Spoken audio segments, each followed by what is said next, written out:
first of all, there are a couple things that, you know, if you're having concerns about this process and moving forward, there are a couple things that between FMS and My HR Consigliere, we can help you. Option one is basically using our functionality that we have built into the Focus payroll application, which allows you to store the data and print the 1095s and do the electronic filing required. That's option one. Basically, you know, we'll show you how to do it, and that's what I'm going to show you today, is how that information is stored and edited. Option two is if you want a little bit more support in terms of, I don't know what to put in each box. My HR Consigliere can be very, very helpful, and as you can see, Chris is very knowledgeable.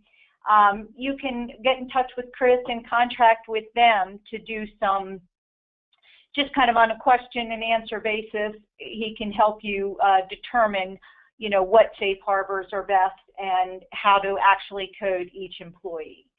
The third option is really to use them kind of for the whole turnkey process. They have software which allows you to go through the whole process, each step of who should be getting an offer and at what point they should be offered coverage, and so on and so forth. So those are just things to keep in mind as you you know, work your way through this year and next. So what I'm going to cover with you today, again, this is for people that are using the FMS application. What I'm going to show you first is for pretty much 2015, if you haven't done it already, how do we get the data in there? And then for 2016, what are some of the options to move forward to make it a little bit easier when we get to the end of the year next year, as opposed to maybe doing these spreadsheets all at one time at the end of the year. And then, of course, there'll be any questions that you might have. So for 2015, because we're putting in the data for the entire year, the easiest thing to do is actually import the data. What I'm going to show you is how to set up those data files, and we're going to look at Chris's examples, and I'm going to show you what you would do to put that into a spreadsheet and import the coverage. We'll also look at maintaining that coverage if there's something we realize is incorrect and we want to fix that, and then show you how to run a report, which basically kind of gives you a little picture of this is what's going to come out on your 1095, give you a way to check and balance. The next thing we'll go through is for 2016, a report that's available on the Focus application, which kind of gives you the hours that employees have worked and a way to maintain that information, and also some different options for maintaining the data going forward, whether we use imports or whether we just modify that data right within the Focus application. So the first thing I'm going to start with here is the spreadsheet import. Okay, so going through these scenarios, basically within the spreadsheet, and this is for the portion which is the offer of coverage, we have to give it the client number and the year, then the employee, and then we have a beginning and ending month. So in this particular case, this employee,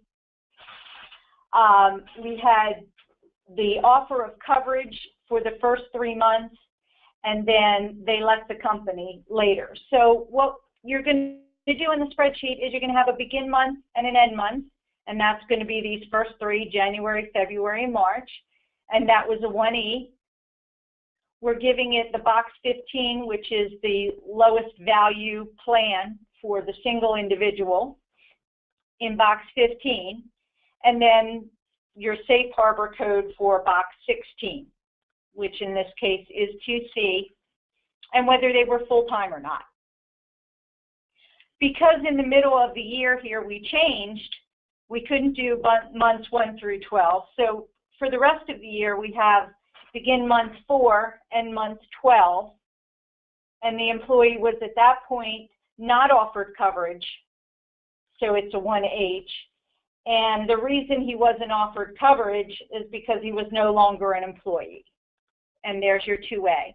So this is how we're getting the data, basically, that's going to print on the form in the way it's laid out here into the system. What we've done, and I'll get this information out there where we put this document, I've taken each scenario and given you basically how to fill this out for each of the scenarios. So again, it's pretty simple. You tell it which months, what the box 14 is, 15, 16, and whether or not they were full-time. And Chris went through these, so I'm not going to go through each one again, but we will put this information out there. When you set this up, you're going to set this up, and this shaded area was just to make it easier for you to see where the employees are changing. When you create this yourself, you wouldn't have the change for each employee. But you could do this for the entire year. This could also be done on a monthly basis. You could do begin month 1, end month 1, and do every employee and load this 12 times during the year.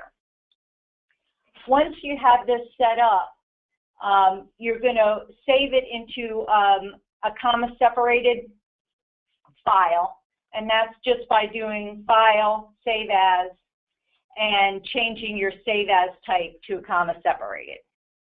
Okay, I already have this saved out here, and that's right here. If you look at the document from a text pad or a notepad, you're going to see that it's the same information, just in a comma-separated file. And this is the only way that we can import it into our application. Okay? So once you've done that, we have to get the data to the Focus application, and we use what's called a data transfer. Most of you are already working on our payroll system, so you use this for your, your payroll file or other data that your GL imports and so forth. So you're familiar with this. This is the data transfer.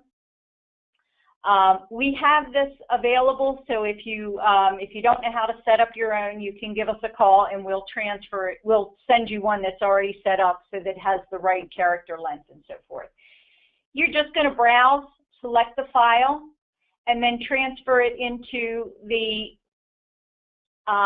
payroll library, and the file is OCE and whatever your company ID is. So you hit transfer, log in. So at that point, I have my file, it's been moved to the AS400, and I can now go into the payroll application and update the information. So what we've set up is the health insurance reporting menu, okay? And we have several different options here as far as working with the data. At this point, what we need to do is actually import the data for our spreadsheet. So we're going to start here with import, and it's going to ask us what client number we want. And your file name is the name that we just gave it when we transferred, which was OCE 00099. And then you have an option to load by employee number or by social security number. And you also have the option here to do it in proposed mode or update mode. Always do it in proposed mode first. Click OK, and it's going to give you reports that'll go to your spool files. And I'm just going to open in the portal just because it'll be easier for you to see. It creates 2 reports.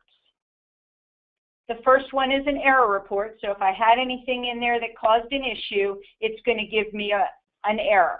In this case, it's saying, yes, I have an overlapping existing month. And the reason for this is I had already put in data for Angela Martin, my employee, And so it's giving me a warning that, hey, I can't load this data because there's overlapping transactions. Okay?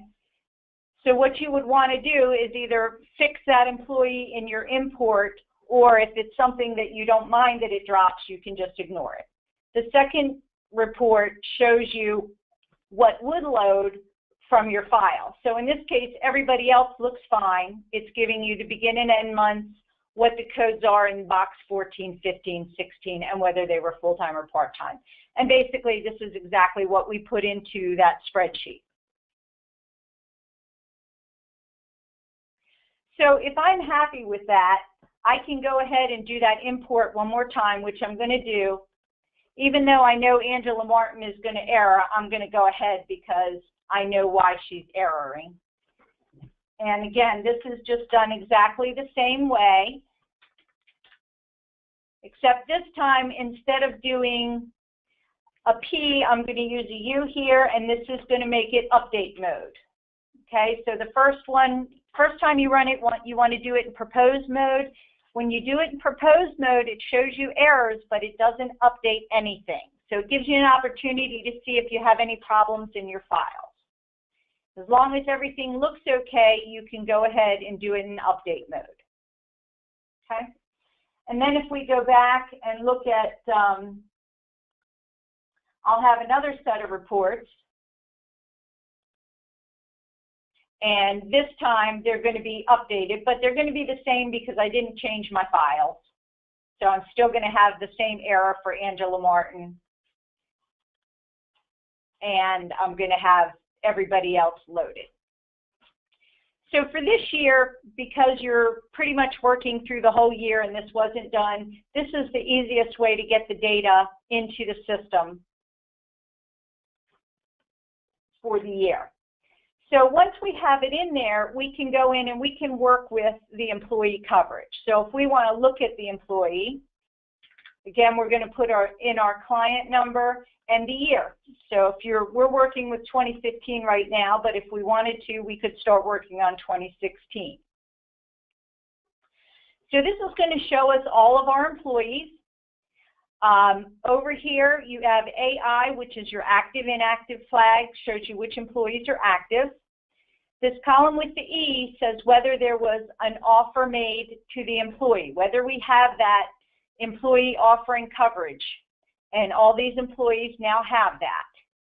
The second column with the I is if we have dependent information, and I'll show you that in a minute. So if we wanted to look at one of the employees we loaded, oops, we're going to highlight that employee and to work with offering coverage, okay?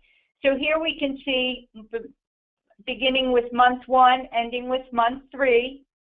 Box 14 will be the 1E, which is that we offered them coverage. Box 15 is what the lowest employee portion of that coverage cost. And then box 16 is our safe harbor. In this case, we're saying that the employee was enrolled in coverage. For the rest of the year, which is months 4 through 12, we didn't offer them coverage. So we've gone to the 1H. And the box 16 is a 2A because this employee is no longer employed. Now, if you wanted to change something in something that's already been loaded, you can do that by highlighting and editing, and it allows you to change anything in that employee's record. You can also delete or add a record. So if we realize that, oh, we forgot to put in the safe harbor, we can click on add, put in the months, or excuse me, if we forgot to put in the administration period or something, we could go in and add that information. So you can do, once you have it in here, you can delete, you can edit, you can add, and whatever else needs to be done.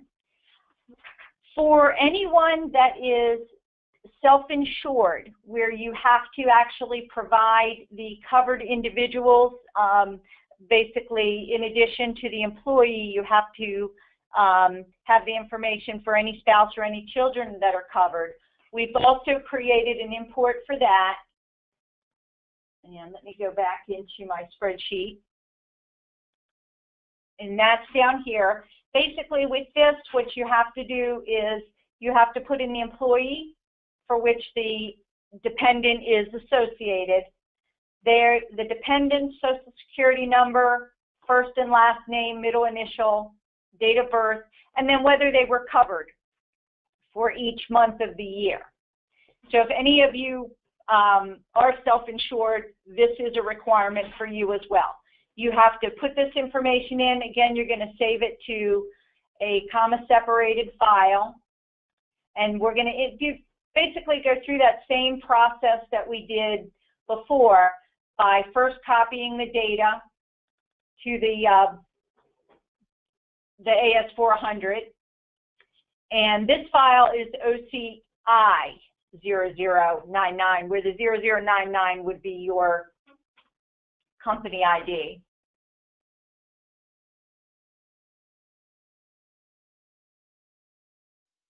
There we go. So now it's transferred my information.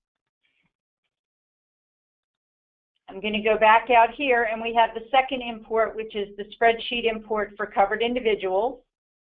Again, you need to put in your client number. This file is OCI, and we have the same options here to use the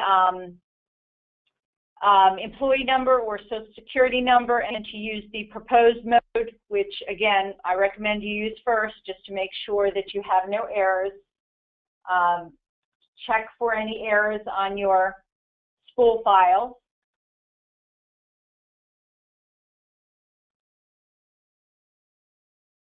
Okay, and this shows us that both of them loaded fine.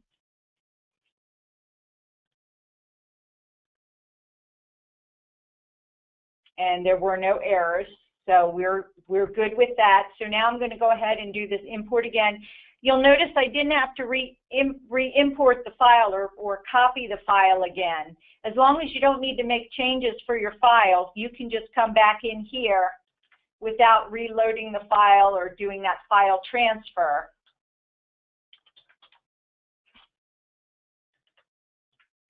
And change this to the update to bring the data across.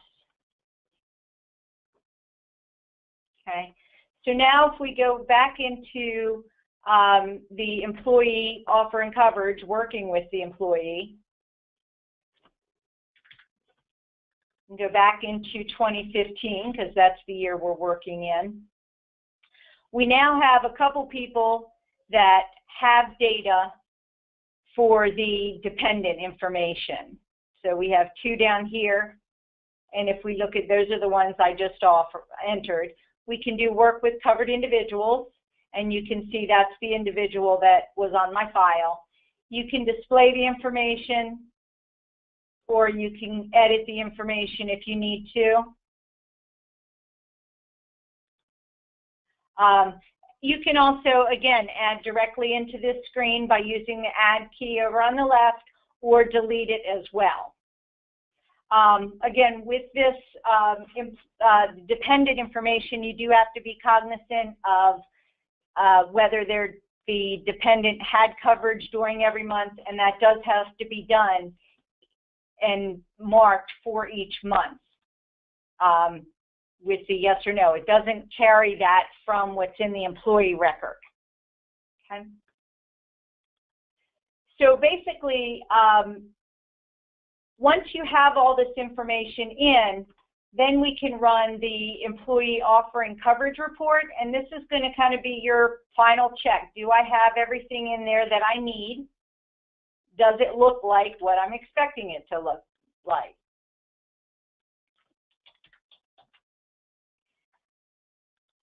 And you're as of month 12 because you're running the whole thing. You're not just running the beginning. This particular client is not self-insured, so I don't have to run it for the dependents. So now I'm going to go again to look at my spool files. And my last report here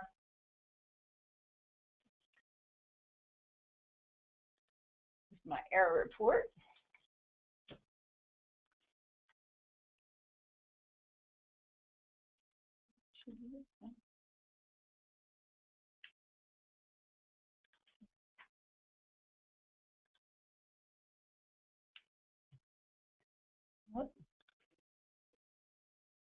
thinking, I'm sorry, it must not have finished running yet. Let me go back.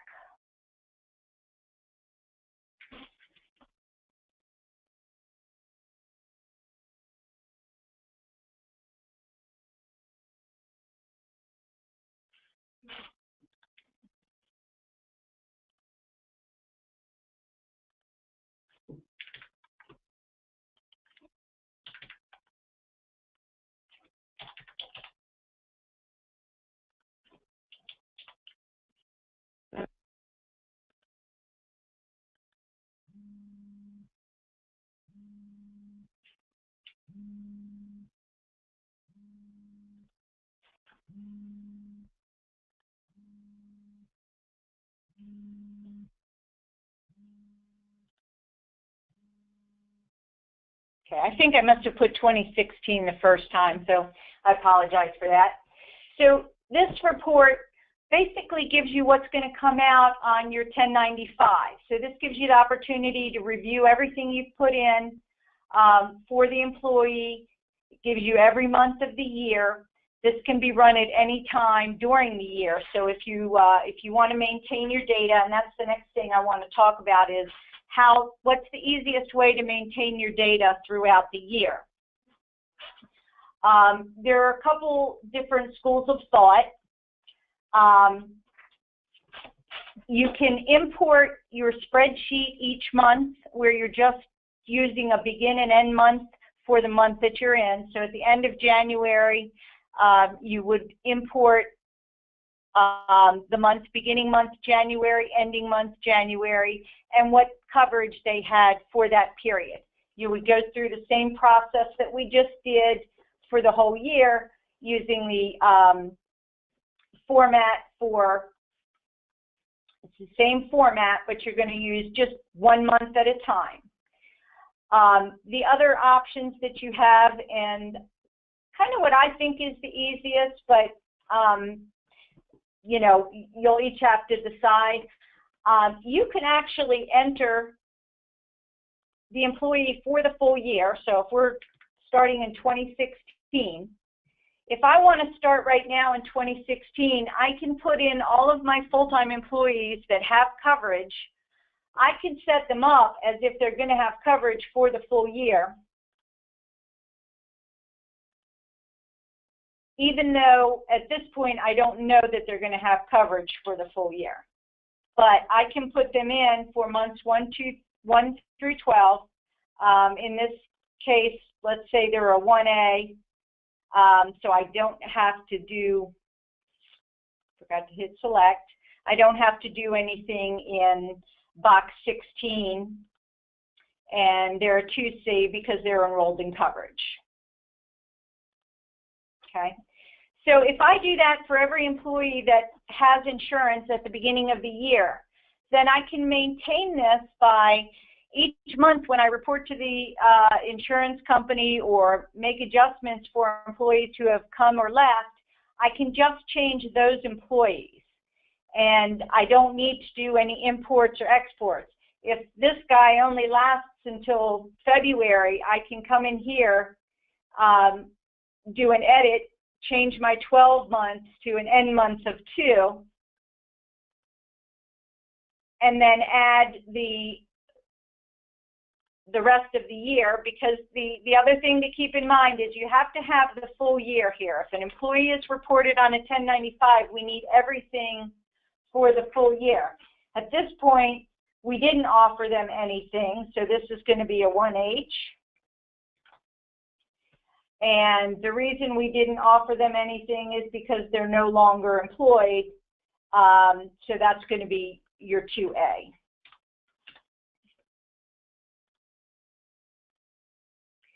So that's a way to kind of keep this updated within the system. You know, depending on the number of employees that you have, this may be easier than waiting till the end of the year and then trying to create the upload spreadsheet for every employee. Again, you can upload a month at a time if that's easier for you, or if I know some people have been working with the insurance provider and they're giving them some spreadsheets to import. That's fine too. At this point, unless there are any questions, that's kind of the everything that I wanted to show you within the application. Oh, wait a minute, one more thing, sorry. And that is, there is a report we have available for you to determine who you need to offer coverage to. And that's in the employee reporting menu under healthcare reform. Okay? Basically what this report does is allows you to select employees based on a couple different options. I'm going to use 2015 just because I know I have data in that period. Okay. You can select whether they're active or inactive. You can include or exclude salary. If you only want to look at certain statuses, the only thing I warn you against here is if you're only looking at full-timers, you might miss a part-timer that has been working over the 30 hours. You can also say, I only want to say employees that work over 30 hours. And you can look at a minimum number of pay periods. If you only want to look at people that say had, you know, worked 5 pay periods, you can do that through here, and you can decide whether you want those pay periods that they have above 10 pay periods or below 10 pay periods. For our purposes, I'm just going to leave this blank because I kind of want you to see everybody. The other thing you can do here is when you run this, it does create a PDF document for you to look at, but you can also run it to an Excel spreadsheet, and you would just have to copy the file down using a data transfer. I'm just going to run this the way it is, and I'll show you the report that you get.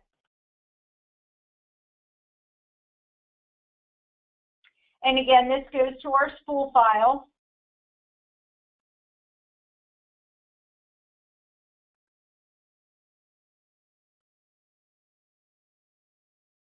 And it gives you the employees that met the criteria that we asked for. It shows you the number of pay periods worked in the period, in the range, the date range that I used. Keep in mind this is a test database, so there's not a whole lot of data here. So this data looks a little bit skewed in terms of the number of pay periods. It shows you the average hours worked. The total is, the top line is the total, the bottom is the average hours worked. And it shows you their wages for that period as well, and any insurance premiums that they paid. So this is just a way for you to look at the individuals, look for people that are maybe part-timers that are working over, you know, 30 hours that you might need to present an offer to. Okay, so that really was the end. My name again was Marion Nicholson. My contact information is here. If you have questions, feel free to give me a call. And as with everything else, the usual disclaimer, you know, we're not a tax specialist or an ACA specialist. So what we're trying to do is provide you with different options on how to treat the data. You want to get this information from your insurance provider or legal counsel so that you make sure you have you know, covered yourself for any questions that come up.